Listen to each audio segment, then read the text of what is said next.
toi, les religions ne sont que des dérivés de la Merkaba?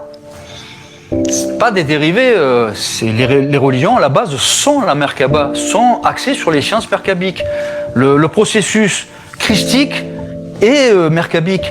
Quand on te parle de ce processus qui a démarré à l'ère Nagada, prédynastique, donc il y a 5000-5500 ans, axé sur la magie Eka, donc sur la décorporation mystique. Ensuite, ça a transmigré dans la caste Shemsuor jusque dans la 4e dynastie.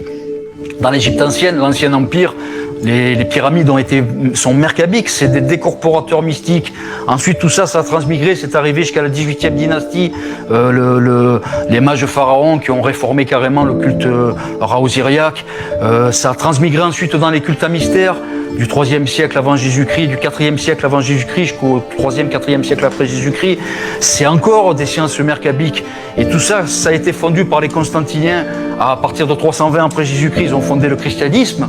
Donc tu vois bien que ce Ra-Horakhti, ce Osiris qui démarre à l'ère Nagada il y a 5500 ans et qui arrive, qui est incarné par Jésus le Nazaréen dans le christianisme, ben, tout ça c'est un processus merkabique. On te parle de décorporation mystique, ça parle d'Ain Sof Haor, ça parle d'émanation de la substance divine, ça parle on va faire une vidéo dans pas longtemps où je vais évoquer les concordances mystiques sur l'Apocalypse dans plusieurs voies à haute intensité spirituelle, et vous allez voir que les évangiles et l'Apocalypse sont merkabiques à 100%, sont métatroniques. Ça ne parle que de cubes merkabiques. Les évangiles et l'Apocalypse ne parlent que de cubes métatroniques et de cubes merkabiques de A à Z. Et je vous en ferai la démonstration.